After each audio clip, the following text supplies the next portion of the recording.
तो आज हम पढ़ेंगे कक्षा 7 की हिंदी की पाठ्य पुस्तक वसंत। उसमें कविता नंबर 8 शाम एक किसान।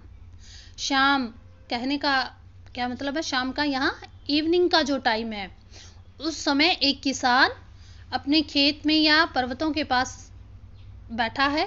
उसने उसकी उस स्थिति का वर्णन किया है वहाँ आगे। उसका राइटर कौन है? सर्वेश्वर दयाल सक्सेना जी हैं इसके राइटर इस कविता के। क्या कहते हैं वो? आकाश का साफा बांध कर सूरज की चिलम खींचता बैठा है पहाड़। कवि ने किसान के रूप में, जो जाड़ा होता है, जाड़ा मीन्स सर्दी, जाड़े की शाम के प्राकृतिक दृश्य का चित्रण किया है।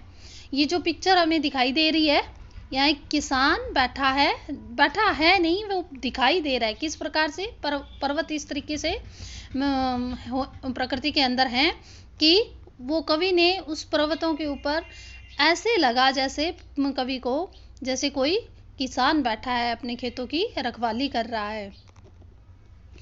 कवि ने कहा है कि किसान के रूप में जाड़े के शाम के प्राकृतिक दृश्य का चित्रण किया है। प्रकृति का किस प्रकार दृश्य उनको दिखाई दे रहा है। इस प्राकृतिक दृश्य में पहाड़ का एक रूप है। ये पहाड़ है ना, ये पहाड़ है, ये ना कि किसान है। ये पहाड़ का एक रूप है जो कि वो किस समान दिखाई दे रहा है कि एक बैठे हुए किसान की तरह दिखाई दे रहा है। तो वो क्या कहता है कवि? आकाश उसके सिर पर बांधे हुए साफे के समान है। आकाश का साफा बांधकर सूरज की चिलम खींचता बैठा है पहाड़। कहते कि आकाश उसके सिर पर बंधे साफे के समान है।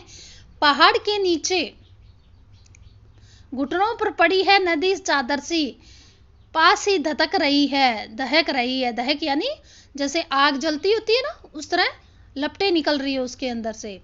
तो वो कह रहा है कि कहते कि आकाश उसके सिर पर बंधे साफे के समान है।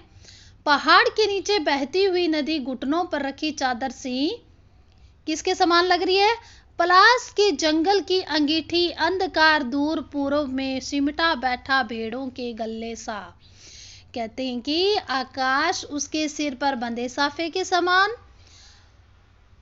ये जो हमें पर्वत दिखाई दे रहा है, इस पर्वत का वर्णन किया जा रहा है। ये जो पहाड़ का एक टुकड़ा है, कवि क्या कह रहा है? इस टुकड़े का वर्णन करते हुए बता रहा है।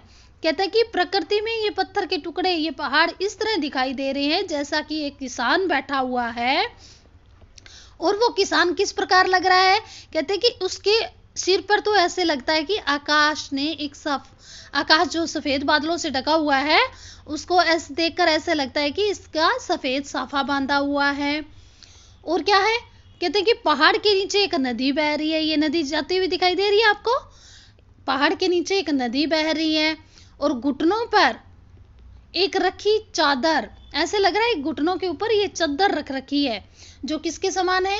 जो प्लास का पेड़ होता है उस पे रेड कलर के फूल खिलते हैं, बड़े बड़े सुंदर सुंदर।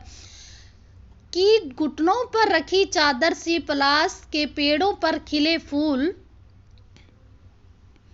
जलती अंगीठी के समान है। जैसे जब अंगीठी जलती है तो उसके अंगारों से वो लाल लाल रंग की लपटें निकलती है, उसी प्रकार प्लास, जो जंगल में प्लास का पेड़ होता है, उसके ऊपर रेड कलर के फूल खिलते हैं। अंगीठी के समान है। पूर्व क्षितिज क्या होता है? दूर से देखने पे जब हमें धरती और आसमान एक से मिलते हुए प्रतीत होते हैं, ठीक है। पूर्व क्षितिज पर घना होता अंधकार। कहते कि दूर से देखने पर गहरा अंधकार हो गया है, झुंड में बैठी भेड़ों जैसा। कहते कि जो झुंड में भेड़ें बैठी हुई है उनके जैसा लग रहा है जैसा।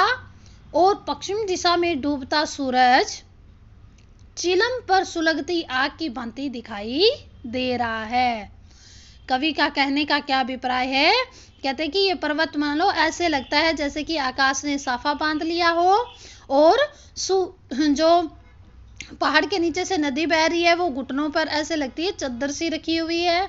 और जंगल में जो प्लास के पौधों के जो फूल है वो ऐसे लगते हैं, रेड कलर के जो फूल हैं वो ऐसे लगते हैं जैसे कोई अंगीठी जला रखी हो। और पूर्व दिशा पर घना एक अंधकार दिखाई देता है दूर पूर्व में खड़ा होने पर। कहते हैं कि वो वहाँ ऐसे लग रहा है कि जैसे उस अंधकार में एक झुंड बना के भेड़ें बैठी हुई हो और पश्चिम दिशा में डूबता हुआ सूरज चिलम पर सुलगती आग की भांति दिखाई दे रहा है। आगे क्या है? अचानक बोला मोर। कवि कहता है कि अचानक बोला मोर बोलता है, पूरा दृश्य वो शांत हो जाता है यहाँ पे। अचानक बोला मोर, जैसे किसी ने आवाज दी, सुनते हो चिलम औंधी, धुआं उठा, सूरज डूबा, अंधेरा छा गया। कहते कि इस समय क्या है, प्रकृति बिल्कुल शांत दृश्य है इस टाइम। अचानक मोर बोल उठता है, अचानक मोर बोल उठता है, मानो किसी ने आवाज लगाई हो। कैसे? सुनते हो। कैसे आवाज लगाई है? सुनते हो। इसके बाद यह दृश्य घटना में बदल जाता है। कौन सी घटना हो जाती है?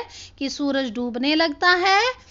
उसके बाद क्या घटना होती है? कि सूरज डूबने लगता है, चिलम उलट जाती है। क्या है?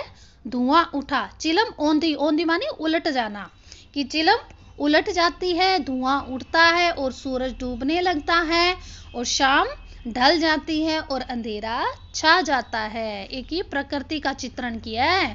कहते हैं कि शुरू से लेके, सुबह से लेके शाम तक, जब तक संध्या ना हो तब तक का वर्णन प्रकृति की तरफ से सर्वश्रेष्ठ दयाल सक्सेना ने किया है। यहाँ प्रकृति का वर्णन है एक किसान के रूप में, तभी इसी कविता का नाम क्या है? शाम एक किसान। कहते हैं कि जो ढलती हुई शाम है, वो जो प्रकृति में जो चीजें हैं वो एक किसान की तरह हमें लग रही है। ठीक है, आपकी ये कविता यहीं समाप्त होती है। धन्यवाद। इससे संबंधित प्रश्न उत्तर और शब्दार्थ आपको नीचे दे दिए जाएंगे। धन्यवाद।